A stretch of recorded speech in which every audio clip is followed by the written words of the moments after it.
Assalamualaikum warahmatullahi wabarakatuh. Alhamdulillah hamdan katsiran tayyiban mubarakan fihi mubarakan alaih kama yuhibbu rabbuna wa yarda. Ashhadu an la ilaha illallah wahdah la syarika lah wa ashhadu anna Muhammadan abduhu wa rasuluh. Allahumma salli wa sallim ala nabiyyina Muhammadin wa ala alihi wa ashabihi wa man ittaba'ahum bi ihsanin ila yaumiddin. Rabbana iftah bainana wa baina qaumina bil haqqi wa anta khairul fatihin. Allahumma inna nas'aluka ilman nafi'an wa rizqan tayyiban wa amalan mutaqabbala, amma ba'd. Jamaah sekalian rahimani Allahu wa iyyakum, melanjutkan pelajaran fiqih dari kitab yang berjudul Al-Fiqhul Muyassar fi Dhawil Kitab was Sunnah, buah karya tim dari para ulama yang insyaallah ta'ala dirutinkan pada setiap Sabtu pekan keempat setelah sholat subuh di Masjid Al-Faruq yang sama-sama kita cintai. Semoga Allah Ta'ala senantiasa menjaga segenap pengurus, jamaah, dan para ustadznya dalam kebaikan. Jamaah sekalian rahimani Allahu wa iyyakum, menyelesaikan bab ke-13, menyelesaikan bab ke-13 yang sedang kita pelajari, yaitu bab tentang fikih salat istisqa. Bab tentang fikih salat istisqa, dan kita ada sisa beberapa pembahasan yang ingin kita selesaikan terlebih dahulu sebelum kemudian lanjut ke bab berikutnya. Jamaah sekalian rahimani Allahu wa iyyakum, sedikit mengulas apa yang telah kita pelajari pada bab ini, di mana di masalah yang pertama, subbahasan yang pertama, telah kita pelajari pengertian salat istisqa, hukumnya dan dalil yang mendasarinya. Adapun pengertian salat istisqa ini merupakan salat yang pelaksanaannya itu dalam rangka meminta hujan kepada Allah. Salat istisqa ini merupakan salat yang pelaksanaannya dalam rangka meminta hujan kepada Allah Subhanahu wa taala. Disebabkan karena kemarau panjang atau hujan sudah lama tidak kunjung turun, maka dilakukanlah atau diadakanlah salat istisqa yang dikerjakan dengan tata cara yang telah ditentukan dalam syariat. Adapun terkait hukum salat istisqa, telah kita sebutkan bahwa hukumnya ialah sunnah muakkadah. Sedangkan dalil yang mendasari pelaksanaan salat istisqa, dalil yang mendasari pensyariatan salat istisqa adalah perbuatan Nabi sallallahu alaihi wasallam. Artinya Nabi sendiri sallallahu alaihi wasallam dulu beliau pernah mengadakan salat istisqa. Baik. Kemudian di masalah yang kedua, subbahasan yang kedua, telah kita pelajari pula tentang sebab dilaksanakannya salat istisqa.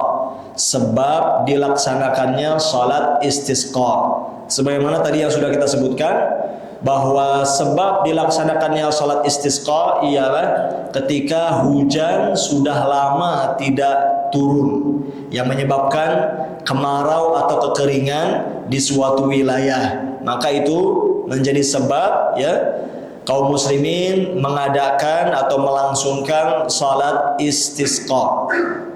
Kemudian di masalah yang ketiga yang juga telah kita pelajari tentang waktu pelaksanaan salat istisqa dan tata caranya. Waktu pelaksanaan salat istisqa dan tata caranya. Adapun ya, waktu pelaksanaan sholat istisqa dan tata caranya itu persis seperti pelaksanaan sholat Id, ya, persis seperti pelaksanaan sholat Id, ya. Jadi terkait waktu dilaksanakannya sholat istisqa, demikian pula kaifiyat atau tata caranya itu persis seperti pelaksanaan sholat Id, ya. Hanya saja pada sholat istisqa ini tidak ada takbiran, ya, tidak ada kumandang takbiran. Takbiran itu hanya ada pada sholat dua hari raya. Baik. Sebagaimana yang sudah kita sampaikan, ya, dalil-dalilnya. Artinya, ya, pelaksanaan sholat istisqa ini, ya, persis seperti pelaksanaan sholat Id, ya, tata caranya, jadi waktu dan tata caranya hanya saja tadi pada sholat istisqa itu tidak ada kumandang takbiran. Ya, sehingga sholat istisqa ini seperti pelaksanaan sholat Id dianjurkan untuk dilaksanakannya itu di lapangan. Ya, sholat istisqa dianjurkan pula, ya, pelaksanaannya di lapangan, di tanah lapang atau di tempat terbuka, ya, seperti halnya sholat Id. Demikian pula jumlah rakaatnya pun sama-sama dua rakaat, ya. Sholat istisqa itu sebanyak 2 rakaat seperti halnya sholat Id.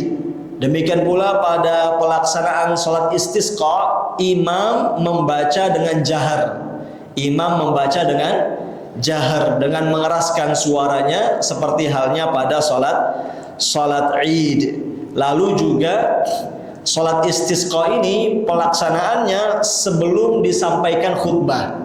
Sebelum disampaikan khutbah, sama seperti sholat Id. Sholat dulu baru khutbah.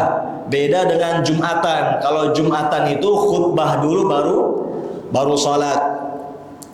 Demikian pula seperti halnya sholat Id, ya, pada sholat istisqa ada kesunahan untuk melakukan takbir zawaid, ya, seperti halnya sholat Id, ya.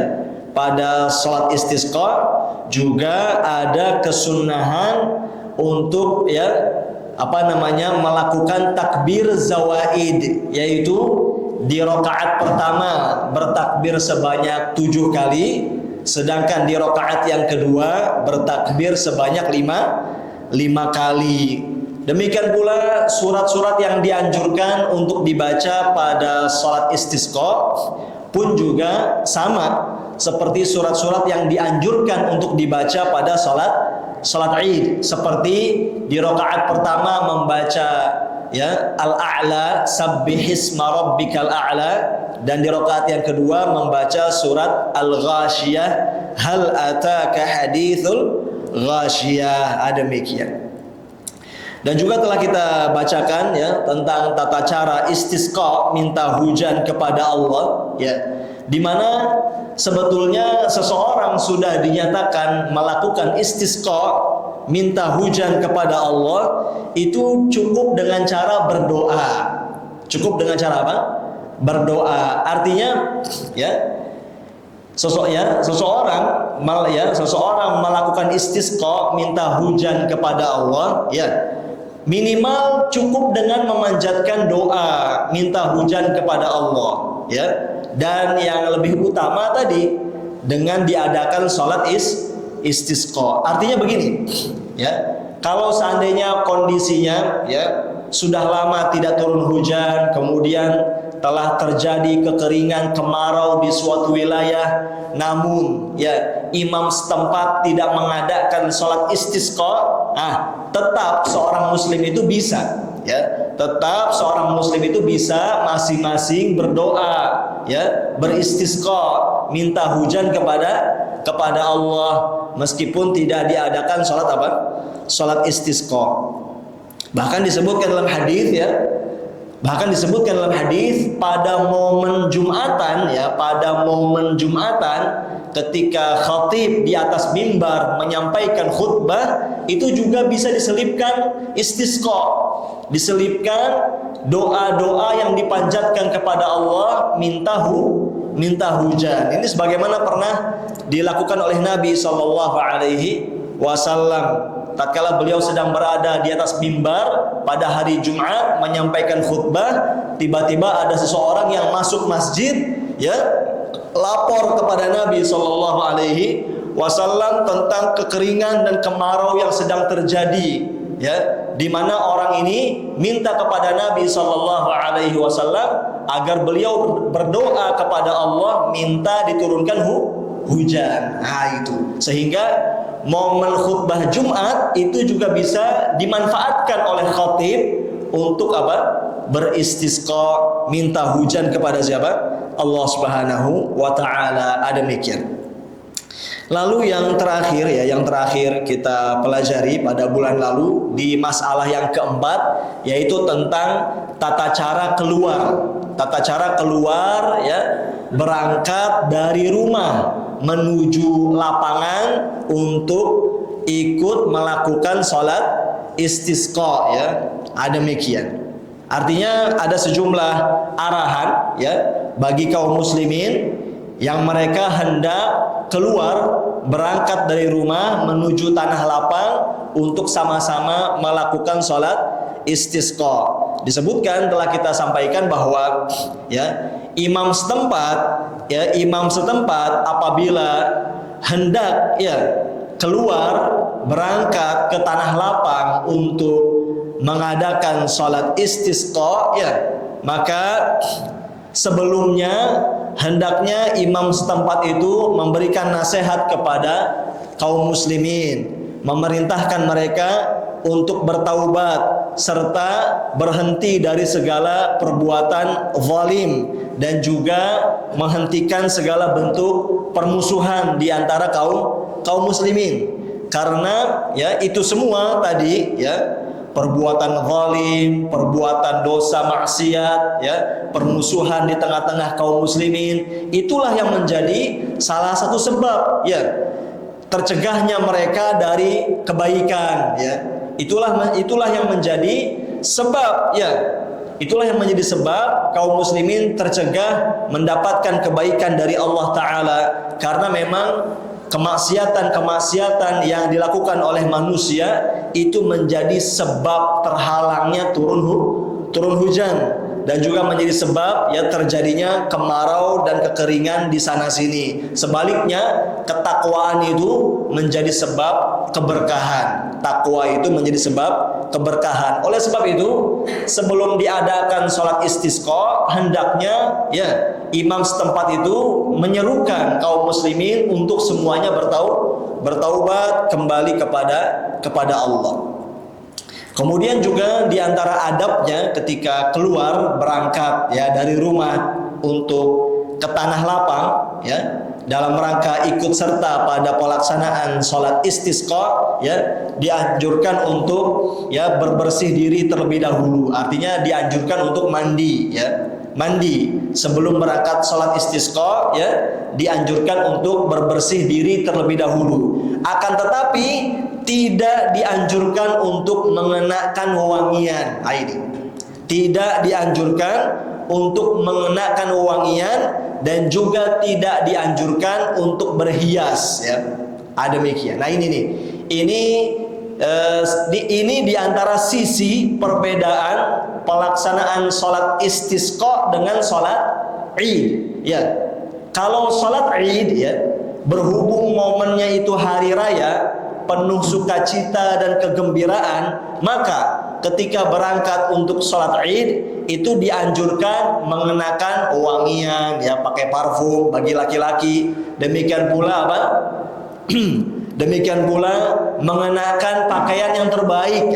Itu kalau momennya sholat Id, ya, dianjurkan untuk pakai, ya, dianjurkan untuk menggunakan wangian, dan juga dianjurkan untuk, ya, mengenakan pakaian terbaik. Adapun pada pelaksanaan sholat istisqa, tidak dianjurkan, ya, tidak dianjurkan untuk menggunakan minyak wangi, dan tidak dianjurkan untuk, ya, berhias, mengenakan pakaian-pakaian yang bagus. Kenapa?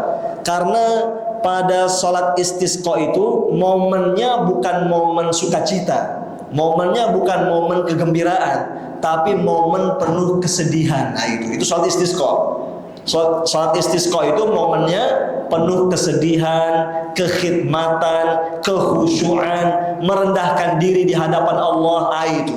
Sehingga tadi tidak ada anjuran untuk pakai minyak wangi, tidak ada anjuran pula untuk mengenakan pakaian yang terbaik. Demikian ya.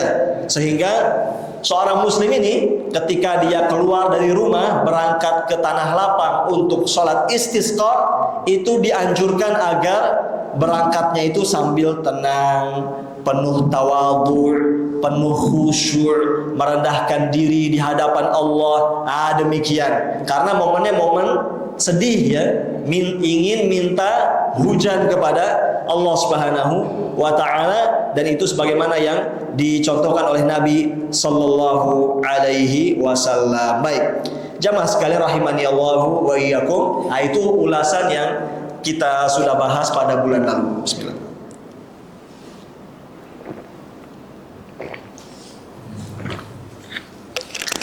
Jamaah sekalian rahimani Allah wa iyyakum. Lanjut ya, kita selesaikan masalah yang kelima ya, masalah yang kelima atau subbahasan yang kelima, yaitu tentang khutbah pada salat istisqa. Khutbah pada salat istisqa ya. Disebutkan bahwa ya disyariatkan agar imam ya itu menyampaikan khutbah ya pada pelaksanaan salat istisqa dengan 1 kali khutbah setelah salat ini ya. Baik, artinya ya idealnya seperti halnya pada pelaksanaan salat Id ya, imam yang bertindak memimpin salat ya, hendaknya dia pula yang bertindak menjadi khatib ya. Setelah memimpin salat istisqa ya, imam langsung bertindak sebagai khatib, menyampaikan khutbah ya. Dan disebutkan dalam kitab ini khutbahnya sebanyak 1 kali. Itu ya, setelah pelaksanaan salat tadi. Dan hendaknya khutbah yang disampaikan itu ialah khutbah yang mencakup ya perkara-perkara penting untuk disampaikan, di mana khatib pada khutbahnya itu memerintahkan kaum muslimin untuk bertaubat ya, dan juga memperbanyak sedekah dan kembali kepada Allah serta meninggalkan seluruh kemaksiatan. Demikian. Ini jadi hendaknya isi khutbahnya itu betul-betul ajakan kembali kepada Allah, meninggalkan keburukan, memperbanyak kebaikan. Demikian. Sehingga tidak tepat ya, tidak tepat kalau seandainya ya khutbah pada salat istisqa yang disampaikan oleh khatib misalnya isinya tentang politik ya, isinya tentang kekinian, isinya tentang hal-hal viral, bukan ya. Isi khutbahnya itu hendaknya tadi ajakan untuk bertaubat, tinggalkan seluruh kemaksiatan dan memperbanyak amalan soleh. Lanjut, dan juga hendaknya ya khatib pada khutbah di salat istisqa itu ya, saya ulang, dan hendaknya khatib ya pada khutbah setelah pelaksanaan salat istisqa itu memperbanyak istighfar ya, memperbanyak istighfar di dalam khutbahnya, memperbanyak istighfar di dalam khutbahnya. Artinya memperbanyak istighfar, mohon ampun kepada Allah Ta'ala di dalam khutbahnya tersebut. Dan juga dianjurkan untuk membacakan ayat-ayat yang memerintahkan untuk istighfar ya, mohon ampun kepada Allah di dalam khutbah tersebut.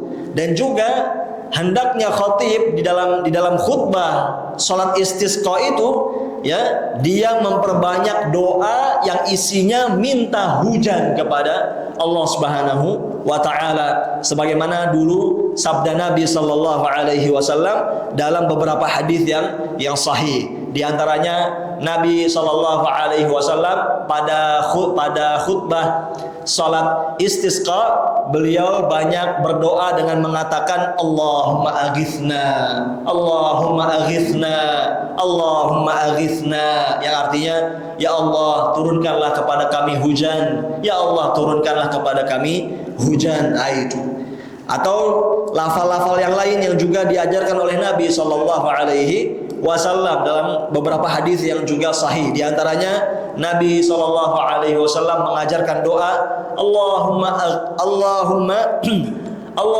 asqina, ya, Allahumma asqina ghaithan mughithan mari'an mari'an ajilan ghaira ajil nafi'an ghaira dhar.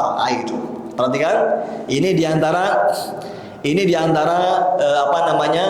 lafal bacaan doa minta hujan yang diajarkan oleh Nabi sallallahu alaihi wasallam pada saat, ya, pelaksanaan salat istisqa, khususnya ketika khatib menyampaikan khutbah pada salat istisqa, ya. Doanya bagus tadi, ya.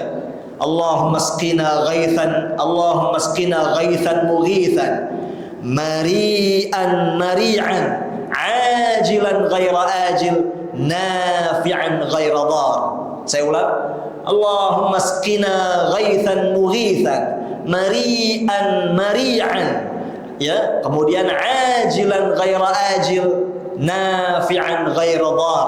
Artinya, ya Allah curahkanlah kepada kami hujan, ya, hujan yang, ya, curahkanlah kepada kami hujan yang baik, hujan yang menyuburkan, hujan yang segera diturunkan dan tidak ditunda, serta hujan yang bermanfaat dan bukan hujan yang membahayakan. Itu luar biasa. Ini doa Nabi sallallahu alaihi wasallam. Jadi beliau dalam doanya itu minta hujan kepada Allah berupa apa? Hujan yang baik, hujan yang menyuburkan, hujan yang segera diturunkan, dan hujan yang bermanfaat. Demikian, ya. Nah, kalau ingin tahu lafalnya untuk dibaca dan dihafal, ya bisa searching di internet, tulis saja, ya, tulis saja doa-doa istisqa yang sahih. Itu, ya, doa-doa istisqa yang sahih. Di antaranya nanti akan keluar bacaan tadi, Allahumma asqina ghaithan mughithan mari'an mari'an, ya, ajilan ghaira ajil nafi'an ghaira dhar. Ya Allah curahkanlah kepada kami hujan yang baik, hujan yang menyuburkan, hujan yang segera diturunkan dan tidak ditunda, serta hujan yang bermanfaat dan bukan hujan yang berbahaya. Itu. Lanjut, ada lagi juga doa lain, ya. Nabi SAW mengajarkan, ya, lafal doa lain yang berbunyi, ya, pada istisqa ini, ya, yang hendaknya diperbanyak oleh khatib ketika menyampaikan khutbah istisqa. Di antaranya doa yang beliau ajarkan, Allahumma antallah la ilaha illa anta antal ghani wa nahnul fuqara anzil alaina al-ghaith waj'al ma anzalta lana quwwatan wa balaghan ila hin. Itu bagus doanya, ya.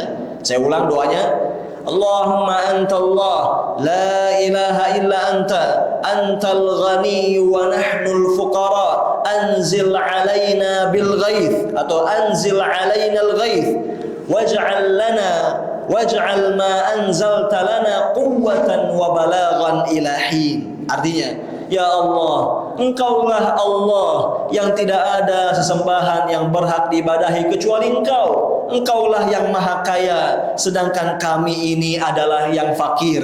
Turunkanlah kepada kami hujan, dan jadikanlah hujan yang Engkau turunkan tersebut bagi kami sebagai kekuatan dan bekal hingga waktu yang ditentukan. Itu dan seterusnya, ya. Dan bacaan-bacaan lainnya yang sahih dari Nabi sallallahu alaihi wasallam. Dan juga hendaknya ada kesunahan khatib, ya, ketika menyampaikan khutbah istisqa dan memanjatkan doa-doa istisqa itu diajarkan untuk mengangkat kedua tangannya. Diajarkan untuk apa? Mengangkat kedua tangannya, karena dulu Nabi Shallallahu Alaihi Wasallam melakukan yang demikian. Sampai-sampai ya ketika beliau mengangkat kedua tangannya saat berdoa istisqa itu terlihat warna putih, ya, warna putih ketiak beliau. Artinya beliau mengangkat doanya tinggi, ya. Mengangkat apa? Mengangkat kedua tangannya ketika doa istisqa itu tinggi sampai apa? Terlihat ya warna putih ketiak beliau. Dan juga orang-orang atau jamaah pun ikut mengangkat kedua tangan mereka. Nah ini pada sholat istisqa dianjurkan demikian, ya. Dianjurkan apa? Demikian. Tidak seperti pada sholat Jumat. Tidak seperti pada sholat Jumat. Kalau pada sholat Jumat, ya, khatib Jumat ketika memanjatkan doa, sunnahnya itu mengangkat jari telunjuk, ya, isyarat, ya. Begini kalau di khutbah Jumat itu khatib sunnahnya ya berisyarat mengangkat jari telunjuk, demikian, ya. Tidak dengan mengangkat kedua tangan. Tapi pada sholat istisqa, khatib dianjurkan ketika berdoa istisqa itu mengangkat apa? Kedua tangan, dan jamaah pun juga dianjurkan untuk mengangkat kedua tangan mereka. Demikian. Ini sebagaimana ya yang terjadi pada Nabi Shallallahu Alaihi Wasallam, bahwa dulu tatkala beliau mengangkat kedua tangannya untuk berdoa istisqa, ya, maka orang-orang pun juga ikut mengangkat kedua tangan mereka. Demikian. Dan juga disebutkan di sini, tidak lupa khatib juga dianjurkan untuk memperbanyak sholawat kepada Nabi Sallallahu Alaihi Wasallam, karena sesungguhnya bersolawat kepada Nabi Sallallahu Alaihi Wasallam termasuk sebab diijabahnya doa. Demikian. Baik, jamaah sekalian rahimani Allah wa iyyakum, satu masalah lagi sebelum kita pindah ke bab berikutnya tentang sholat gerhana, ya. Di sini ada masalah yang keenam, subbahasan yang keenam, yaitu tentang sunnah-sunnah yang dianjurkan untuk dilakukan pada pelaksanaan sholat istisqa. Sunnah-sunnah yang dianjurkan untuk dilakukan pada pelaksanaan sholat istisqa. Artinya disebutkan di sini ada sekitar 5 sunnah, ya, yang dianjurkan untuk dilakukan pada atau terkait momen pelaksanaan sholat istisqa. Sunnah yang pertama, ya, sunnah yang pertama, ya, sebagiannya sudah kita sebutkan, yaitu hendaknya memperbanyak doa yang telah diajarkan oleh Nabi Sallallahu Alaihi Wasallam, ya, pada momen istisqa, minta hujan kepada Allah. Dan juga disebutkan, ya, dianjurkan untuk menghadap kiblat di akhir doa. Ini dianjurkan untuk menghadap kiblat di akhir doa. Nah ini, ya. Jadi begini, pada pelaksanaan sholat istisqa, ketika khatib itu di atas mimbar menyampaikan khutbah istisqa setelah sholat, maka di akhirnya itu memperbanyak doa. Dan tata caranya khatib ini ketika memperbanyak doa di akhir khutbahnya itu balik badan, ya, balik apa? Balik badan, menghadap ke arah kiblat, ya. Itu kan kalau ya jamaah para makmum ya duduk kan semua menghadap ke kiblat. Ketika khatib naik mimbar menyampaikan khutbah istisqa, ya menghadap ke jamaah dan membelakangi kiblat. Namun ketika di sesi terakhir, ya, terakhir doa pada khutbah istisqa, sunnahnya itu khatib balik badan. Sunnahnya khatib apa? Balik badan, menghadap ke arah kiblat untuk tadi apa? Berdoa, memanjatkan doa-doa apa? Istisqa. Dan juga dianjurkan khatib ini untuk membalikkan atau memindahkan selendangnya. Nah ini nih, khatib dianjurkan ya untuk memindahkan atau membalikkan selendangnya. Ini nih, ya. Artinya, ya, selendang yang tadinya ada di kanan, ya, dia pindahkan ke kiri. Itu. Kemudian selendang yang tadinya ada di kiri, dia pindahkan ke kanan. Nah ini nih, karena demikianlah yang dahulu dilakukan oleh Nabi Shallallahu Alaihi Wasallam pada pelaksanaan sholat istisqa.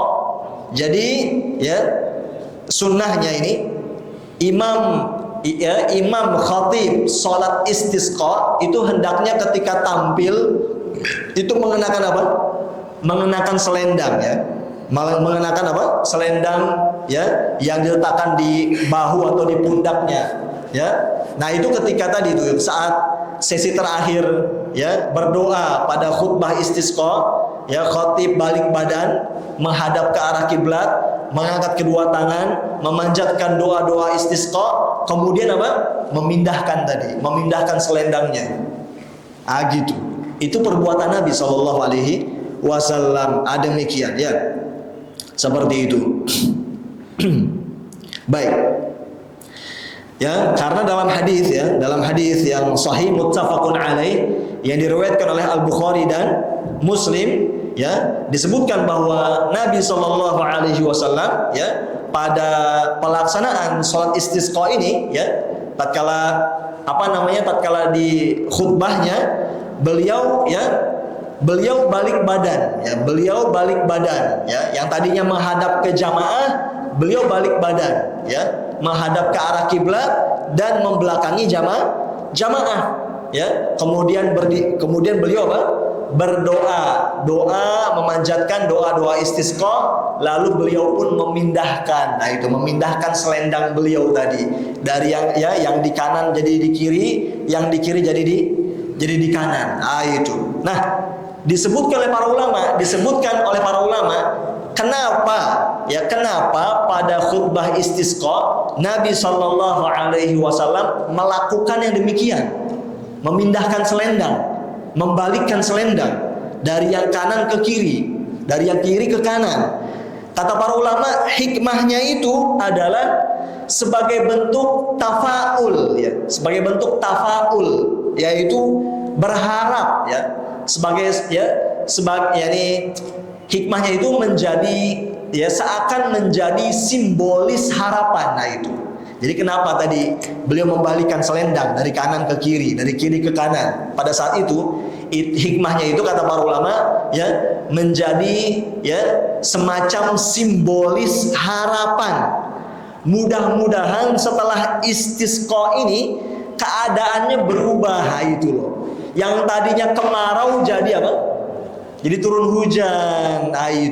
Itu ya yang dijelaskan para ulama. Kenapa Nabi SAW, ya, membalikkan atau memindahkan selendang beliau tadi? Itu sebagai bentuk tafaul, seakan menjadi simbolis harapan, ya. Mudah-mudahan setelah istisqa ini keadaan pun juga berubah. Yang tadinya kering, kemarau, tandus menjadi hujan, basah, subur. Itu. Seperti halnya berpindahnya selendang ini, ya, seperti itu. Jelas, ya? Baik. Kemudian sunnah yang kedua yang juga isi minum, ya.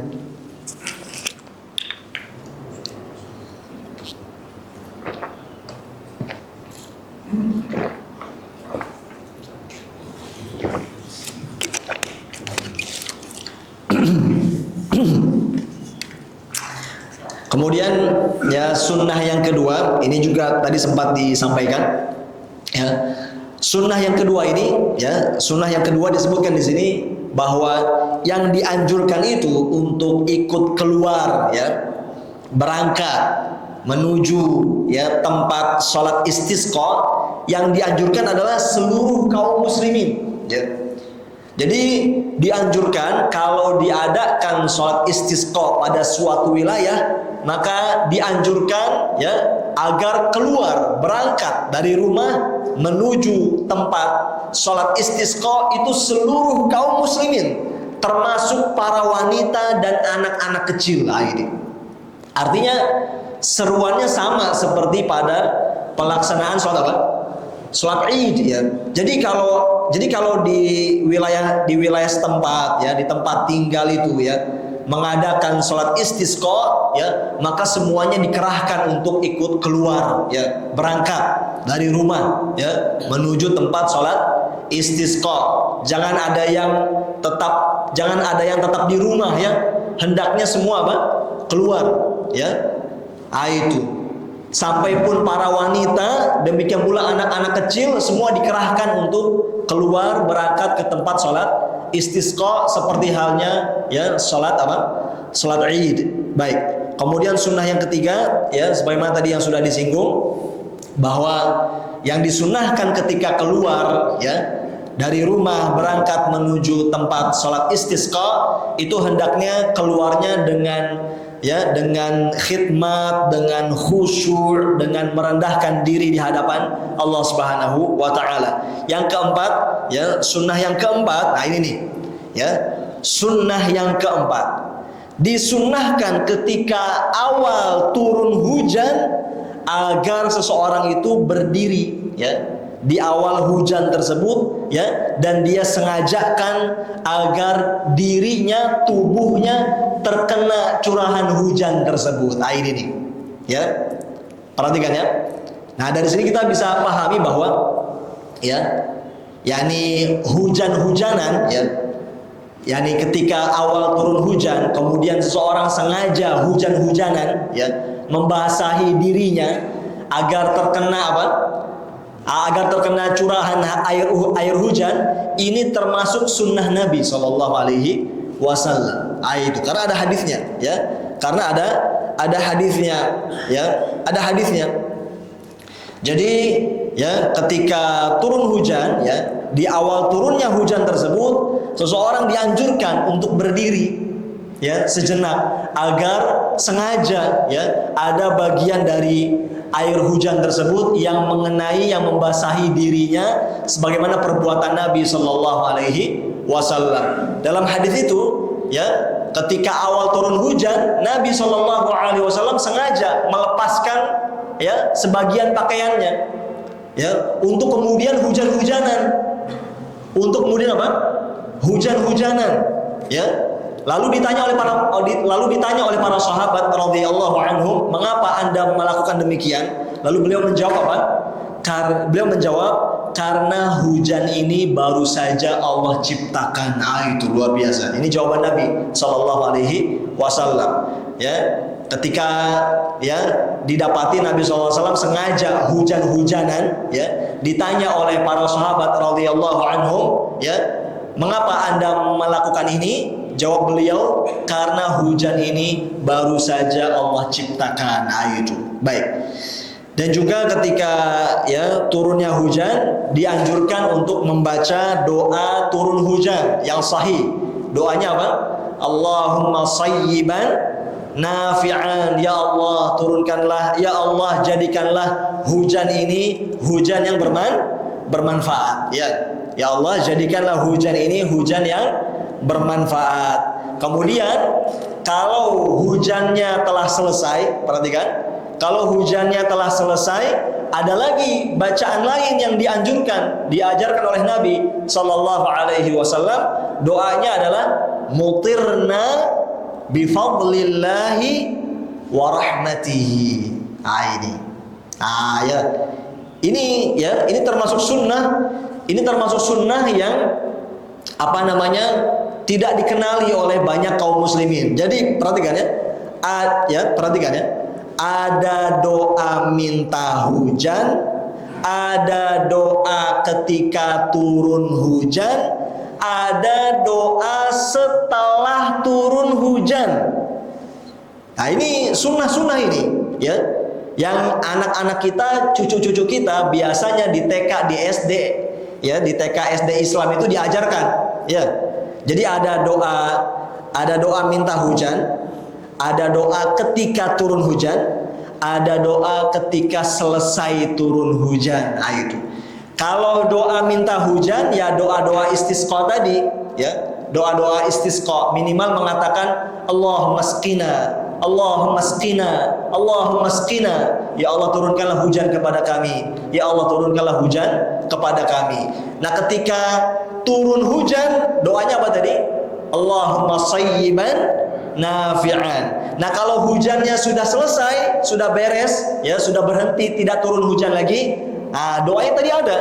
Doanya pendek berbunyi mutirna bifadlillahi wa rahmatihi. Nah, di searching tuh di internet tuh, doa-doa sahih seputar hujan, ya. Doa-doa sahih seputar hujan. Ternyata setelah beres, ya, berhenti turun hujan, ada bacaan yang dianjurkan untuk diucapkan, yaitu mutirna bifadlillahi wa rahmatihi. Kita diturunkan hujan, ini semua murni karena karunia Allah, ya, dan rahmatnya. Demikian. Itu sebagai, ya, sebagai ganti dari ucapan sebagian orang-orang musyrikin jahiliyah. Orang-orang musyrikin jahiliyah dulu itu, kalau sehabis diturunkan hujan, mereka mengatakan begini, mutirna binawi kada wa kada. Ini perkataan orang-orang musyrikin jahiliyah dulu, ya. Mereka itu seringkali tiap kali beres, ya, selesai diturun, ya, tiap kali selesai turun hujan, orang-orang musyrikin jahiliyah biasa mengatakan mutirna binawi kada wa kada. Kita ini diturunkan hujan disebabkan karena bintang anu, bintang anu. Nah, itu tuh, lihat. Ini perkataan orang-orang musyrik ini, ya. Mereka mengatakan kita dicurahkan hujan, ya, itu oleh bintang anu, bintang anu. Ya. Nah, ini kesyirikan. Ini merupakan kesyirikan, yaitu menyandarkan turunnya hujan kepada bintang. Ini syirik, ini haram, ya. Yang betul mengatakan tadi, ya, mutirna bifadlillahi wa rahmatihi. Kita ini telah diturunkan, telah dicurahkan hujan, itu murni karena karunia Allah dan rahmatnya, bukan karena bintang anu, bintang anu. Itu loh. Baik. Jamaah sekalian rahimani Allah wa yakum, ya. Terakhir, sunnah yang kelima adalah, ya, kalau seandainya hujan terus, ya, kalau seandainya hujan turun, ya, terus menerus, ya, tidak berhenti-henti, hujan terus, dan dikhawatirkan akan terjadi bahaya, ya, akan terjadi apa? Banjir bandang, ya, karena hujannya apa? Terus menerus, tidak berhenti-berhenti. Maka ada doa yang dianjurkan. Nah, ini nih, ada doa yang dianjurkan untuk dipanjatkan. Jadi pahamlah kita, ya.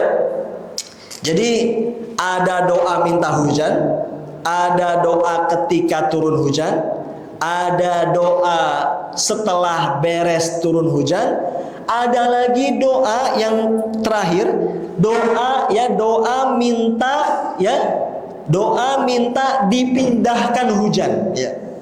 Doa minta dipalingkan hujan. Itu, ya. Artinya begini, ketika tadi, ya, curah hujan terus menerus, tidak berhenti-berhenti, kemudian sudah dikhawatirkan terjadi bahaya, banjir bandang, kerusakan dan seterusnya, ada doa yang diajarkan oleh Nabi Shallallahu Alaihi Wasallam untuk dipanjatkan supaya Allah memindahkan hujannya ke tempat lain, supaya Allah memalingkan, menggeser hujannya ke tempat lain, ya. Itu doanya nih sahih, diajarkan oleh Nabi Shallallahu Alaihi Wasallam dalam hadis yang sahih muttafaqun alaih, diriwayatkan oleh Al Bukhari dan Muslim, yang, ya, beliau mengatakan doanya begini. Ini doa minta agar hujan dipindahkan. Ini doa minta agar, ya, hujan dialihkan. Doanya berbunyi Allahumma hawalaina wala alaina. Allahumma hawalaina wala alaina. Ya Allah, ya, pindahkanlah hujan ini, ya, ke tempat-tempat lain di sekitar kami, bukan ke tempat kami. Itu ada doanya, diajarkan oleh Nabi Shallallahu Alaihi Wasallam. Lanjut, kata beliau, doanya Allahumma 'alal dhirab wal akam wa butunil awdiyah wa manabitis syajar. Ya Allah, pindahkanlah, geserlah hujan ini ke tempat-tempat lain, ke gunung-gunung kecil, ya, ke tempat-tempat bebatuan, ke perut-perut lembah dan juga ke tempat-tempat yang banyak pohon. Nah, seperti itu. Ini sabda Nabi Shallallahu Alaihi Wasallam.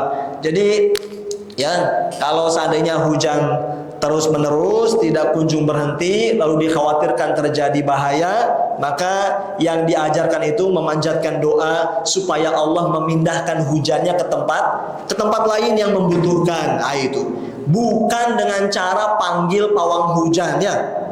Bukan dengan cara apa? Panggil pawang hujan ya. Pawang hujan dipanggil, kemudian bawa gentong apa? Gentong kuning ya. Lalu diputer-puter, diketok-ketok gitu ya. Ya, pawang hujannya. Itu syirik, nggak boleh ya. Kalau minta hujan supaya dihentikan, hujan supaya dipindahkan, itu cukup berdoa kepada Allah. Karena sebagaimana Allah yang turunkan hujan, maka cuma Allah yang bisa apa? Memindahkannya ya. Sebagaimana kita minta hujan kepada Allah, kita pun juga minta dipindahkan hujan itu hanya kepada siapa? Kepada Allah. Jadi bukan panggil pawang hujan, menyewa pawang hujan ya. Demikian itu tidak dibenarkan dalam agama kita. Baik, jamaah sekalian rahimani Allahu wa iyyakum, ternyata waktunya habis ya, sampai sudah jam 6. Ya, untuk menamatkan ini saja ternyata bab tentang sholat istisqa ya. Kalau begitu berhubung waktu ya, materinya sampai sini saja. Nanti insya Allah kalau masih ada kesempatan, masih ada umur ya, kita sambung ke bab 14 ya. Bab ke-14 yaitu tentang sholat kusuf ya. Tentang sholat apa? Sholat kusuf alias sholat gerhana nanti kita pelajari. Kemudian setelah bab sholat gerhana, nanti kita akan pelajari bab ke-15 yaitu bab tentang sholat jenazah. Bab tentang apa? Sholat jenazah dan fikih janaiz. Dan fikih apa? Fikih janaiz. Nanti kita akan ada babnya mempelajari fikih janaiz ya. Dari mulai memandikan jenazah, mengkafaninya, kemudian mensolatkannya, lalu memakamkannya, itu akan kita pelajari insyaallah taala pada babnya ya.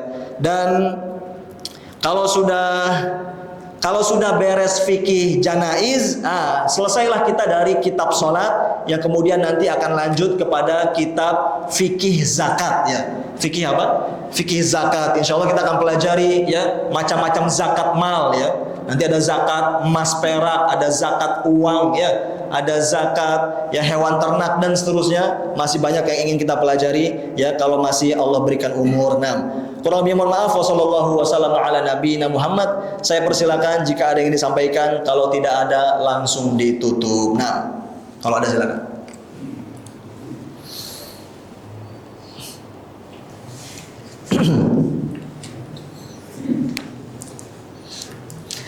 Atau dipersilakan baru pada melek.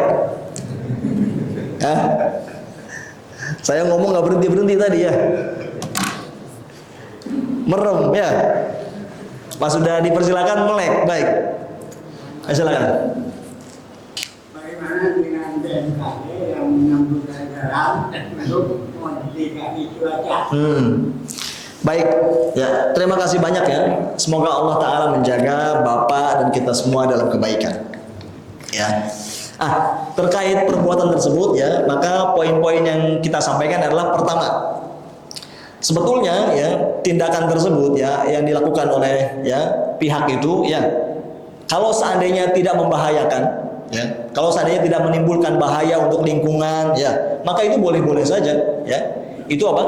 Boleh-boleh saja. Kalau memang tidak menimbulkan madharat ya untuk lingkungan, untuk ekosistem dan lain sebagainya, silakan. Itu satu, boleh-boleh saja ya melakukan seperti itu. Yang kedua, bagi kita ya seorang muslim ya, rakyat muslim melihat ada tindakan seperti itu, tetap ya keyakinan kita sebagai orang Islam bahwa yang menurunkan hujan siapa?